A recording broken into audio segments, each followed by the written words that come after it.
Boom, what's up guys, it's your boy Babour Zainullah again with another banger. Alright, so in today's episode, I'm going to talk about SmallRig's top handle for FX3. I already made the unboxing video about it, but I said it's probably going to be in one of these corners. And I said that I'm going to make another video after using it. And I've been using the top handle for over a month or almost a month. I'm not really sure. But yeah, I had a couple of shoots with it. I recently shot a short film with it.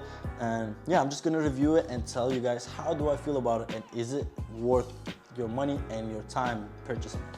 Let's get it. All right, here we go. All right, this is my main A camera and I'm shooting right now with my B camera. This is Sony FX3. The one I'm shooting with Sony A6500, but I have Automos Ninja on both of them, so the footage looks almost similar. Anyways, I'm having a Condor Blue cage for this guy, which is I'm gonna make another video about it. But at the moment, this is a top handle by SmallRig for FX3. It costs around $50, which is quite a lot for a small piece of equipment like this. It's just literally, in my previous video you can tell, it's just literally small metal and it has a two-part metal. That's pretty much it. And it's $50. Even the top handles right nowadays are way less than that. Anyways, so I have pros and cons about this thing, of course, but it's pretty small. Anyways, let's start with the color. Sony FX3 has that black and grayish color, but it's not dark color. It's not dark black. Compared to SmallRig's top handle, it's pure black. And you can tell the difference right away when you look at it. So I would ideally like them to make a different color if that's possible. I know Condor Blue has pure black as well, or a light gray, which I don't like either one of them. So, and it's quite expensive, but this size is also pure black, so you can literally tell right away the colors. Maybe not from this lighting, but when you're have a shoot outside, you can tell it. I personally don't mind it, but some people don't like it. Some people want to keep the same color or whatever. So the second thing I want to talk about that I do not like quite a lot actually is this cold shoe mount. Maybe for some cameras or for monitors are good. I don't know what exact. Most of the people probably gonna put their monitor in here, but if you're going to buy an FX3, you're most likely going to rig it, and if you're rigging it, there's definitely not going to be enough space. Even if you buy those 180-degree new cold shoe mounts that you can attach your monitor, I feel it's still not going to be enough space to kind of keep it if you put your V-mount battery as well, there's not going to be enough space. So I would rather them to take this part and put it somewhere on top so you can actually slide your monitor, or if you're shooting, if you have a Terra deck or something like that, you can just slide it in and that's pretty much it. Right now, I feel this is totally useless. I'm never gonna use it. That's just my personal opinion. So those are all the cons. Now I'm gonna talk about pros. I know I just shit on all the rods and all those things, but compared to what you get from FX3, I think it's lovely. FX3, like I said earlier, just gives you two rods, and that thing is not enough. And also, they're so far apart from each other, and it makes no sense because if you want to add one thing, they're not gonna have enough space to add another thing, especially if you have a mic as well. The amount of rods that you have here is quite good.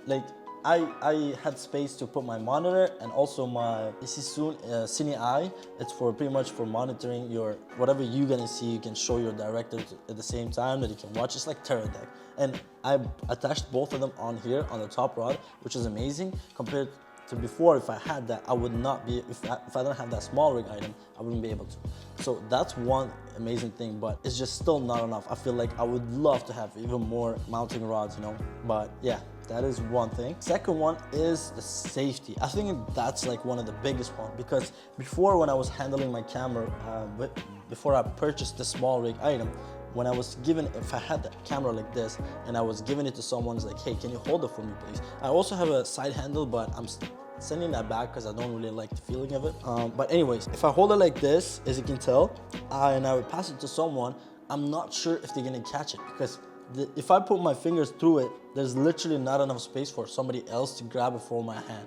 And that would scare me every single time. Even myself, when I'm grabbing it, it's just, I feel it's unbalanced. But now with this extra space, it just allows me to have three fingers on this side, and somebody else can grab it from here, or I can just grab it like this and somebody else can grab it from this side, which is amazing. And I feel a lot more safer that way. And also this little touch right here, when you put your fingers, when you rest your fingers right here and you can slide them through, there's just this motion when you can actually rest your fingers. And Sony FX3 on its actual top handle, they do not have that. And I feel like that actually helps me, makes me feel even safer while I'm holding this. So that is a great part about the SmallRig top handle. I feel like that thing itself is enough for me to pay $50 just so I can keep my camera safe.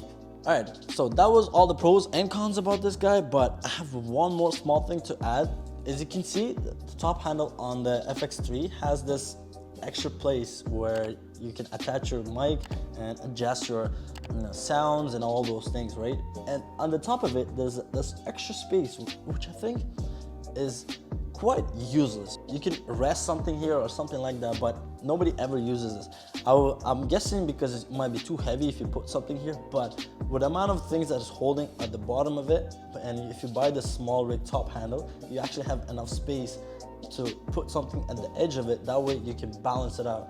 I wish SmallRig made something that it connects the top handle to extra mount that you can put on top of this, and that way you can actually add even more stuff, like maybe your Terra deck or your GoPro if you want to film yourself, or extra mic, I don't know, anything, like, you know what I mean?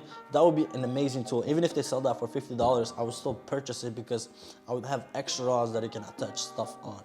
But yeah, it's just me and my thoughts how it can improve this guy, but honestly it's not related to it's not related to this review.